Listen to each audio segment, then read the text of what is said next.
mais donc mais ci loi boobu aussi am na ñu jàpp ne li nguur gi def nii yëpp dañuy ut ay alternative maanaam di wiiri pour mën a jot ndeyu mbili gi ki nga xam ne moo jiite woon réew mi ci moment yooyu di le président Macky Sall ñooñu itam loo leen di tontu dañu jàpp ne daal yéen li ngeen soxla dëggantaan bu ngeen ko amee mooy indi fii le président ne ko haute trahison yu bare ñu tegal ko pour que mën koo juger ak yu mel noonu.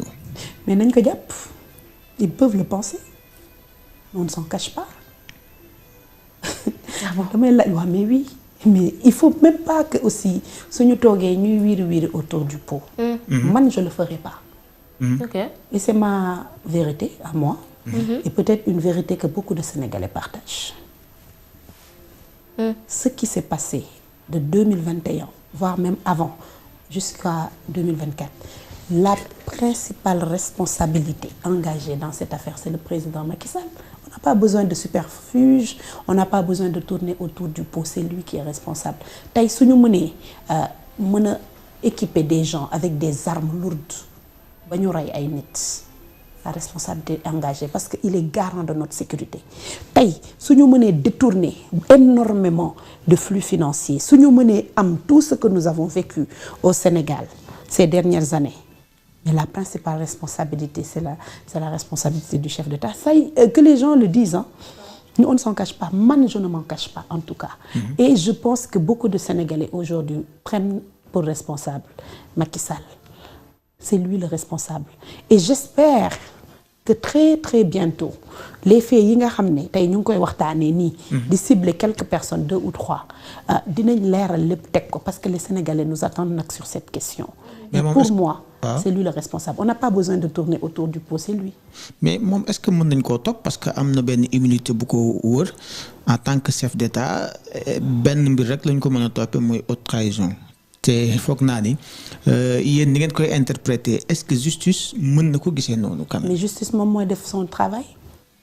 Justice bu leeralee ces meurtres, justice bu leeralee comment à la présidence de la République on a pu livrer des armes, comment au ministère de l'environnement on a pu avoir des transactions yoo xam ne c'est des armes. Loolu sa responsabilité est hautement engagée. Ana armes yooyu tey jii c'était la personne la plus informée ci dëkk bi. mais lu mel noonu mën na fi am ay nit def ko. Un haut gradé de la gendarmerie war na mën a dem dee te on n'en parle pas ñu ne ma sa responsabilité mënuñu xalaat ni c'est engagé mais c'est de la haute trahison. Maintenant il faut que les Sénégalais ñu xam lu ñu bëgg. Est-ce que dañuy jël tout def comme le masla ou la teranga sénégalaise sur la vie des gens ba ëllëg keneen mën a ñëw defaat la même chose ou enfin am na loo xam ne bu amee ci réew il faut que la justice soit faite pour le repos de l'âme des personnes yi nga xam ne ñoom ñoo disparaître. te tey man Khadija Mahécor j'espère seulement que j'assisterai au jugement de Macky Sall. moom ci boppam moom président. je l'espère. mais Khadija tey jii le président de la République wax nga ko bi fi nekkoon di Macky Sall dafa nekkoon koo xamante ni moom moo nekk le responsable ci sécurité askan wi est-ce que du ci responsabilité sécurité boobu noonu le fait que mu am ful boo xamante ni génn na di manifester wu ful boo xamante ni génn na di àddu ci loo xamante ni ñoom jàpp nañ ni seen ay àq ak seen yelleef lañ moom tam mi nga xamante ni moo yor wàllum sécurité mu taxawaay ci taxawaayu sécurité boobu noonu ñuy wax. Tu crois que ça lui donne le droit de tirer sur nous? Non. Est-ce que ça leur donnait le droit ñu rey ñu? Loolu kenn mënu ko layal ci àddina. C'est les manifestations ont toujours existé dans tous les pays mais encadré wala même suñ ko dee réprimer jamais yoon mun na may quelque état que ce soit mu mën a jël arme di tirer ci peuple am kooku kenn mënu ko layal amul lenn lu ko mën a layal. Ce que les Sénégalais ont vécu entre 2021 et 2022 et 2024 pour man amul lu ko mën a layal. Il faut que justice soit faite. Il faut que ceux qui ont tué nos frères, nos enfants, ceux qui ont envoyé suñu ay doom en prison ba li leen fa dal leen fa y a des gens yu nga xam ne psychologiquement dérangés et c'est fini seen àdduna yàqu na. Am na ay famille am na ay pères de famille qui ont perdu leur boulot am na ay xale yoo xam ne tey seen àdduna yàqu na parce que li ñu dund ci biir prison bi. vous me dites que tous ces faits là mën nañu trouver des rafetal li dafa ñaaw ba pare dara mënu ko rafetal xam nga lan moo mën a am nit bu tooñee dama dégg ñu ne yonent bi da daan wax sallallahu alayhi wa sallam sa mbokk su tooñee faral ko ci naka woo ko nga wax ko dëgg gis nga ci mbir mii nañu wax dëgg te yàlla rek tax ndax ku ko natt ci sa bopp xam ne metti na ku jël ñi nga xam ne tey ñoo dem nga jël sa waajur nga jël sa doom walla nga jël sa rakk nga teg fa nga xam ne justice mooy li nga xam ne soo ko rendrewul yaa ngi créer loo xam ne précédent lay doon. Ces jeunes ont droit à une justice te ki nga xam ne moo responsable am suñu sécurité en son temps c'est le président de la République sortant. Pour moi sa responsabilité est hautement engagée.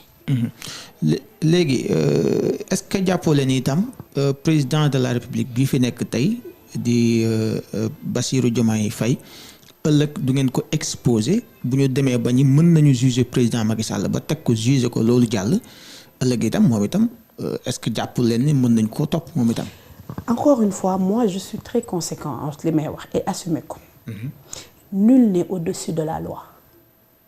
Et nul ne peut et ne doit pouvoir def lu la neex sous prétexte da nga nekkoon ci benn fonction. nga def des crimes de sang. Fût-il le président actuel que je salue au passage qui est mon frère de parti qui est mon président je me suis battue pour qu'il soit élu su defee lu mel nii xalaatuma ci àddina ne dina ko def gëwuma ko ci li ma xam ci moom ci la ma xam si jikko ci moom te ñaanuma yàlla ñu dund loolu li ñu dundoon ñaanuma yàlla ñu dundaat ko mais li may wax c'est impersonnel la loi elle est impersonnelle et elle s'applique à tout le monde tey on doit donner l'exemple ba suba kenn du nekkati ci benn position fût-il le chef suprême de la magistrature président de la République ou lépp lu la mën a solal ci mbubb ba mu wala mën a permettre nga def ay exactions si ce peuple attention on est en train de parler d'un État qui a tué son peuple buñ ko juger parce que ëllëg ñii fi toog mën nañ leen juger mais loolu amul sens c'est un non-sens xam nga lan moo am te doon dëgg bu kenn mënta weddi mooy des gens sont morts et que ils ont droit à la justice des gens ont été torturés kan moo leen torturé des gens ont été sacrifiés ay gradés ay gens passent qu'est-ce qui s'est passé dëgg boobu kese moo mën a tax benn du fi amati ñaar du fi amati ñett ñi nga xam ne tey dund nañ ko ñu mën a restaurer seen dignité mais aussi au-delà de ça moo bañ fi amati ba pare kenn dootul am sañ-sañu position bi la may bi nga nekk di la may ngay def lu la nekk kon man pour man indépendamment des titres indépendamment des personnes qui qu'on puisse être notre position waruñu permettre ñuy rey wala ñuy def lu ñu neex te dara duñ ci fekk ku ci def lu la woo yoon tere yoon bu mettre wu en branle nga assumer ses responsabilités tout simplement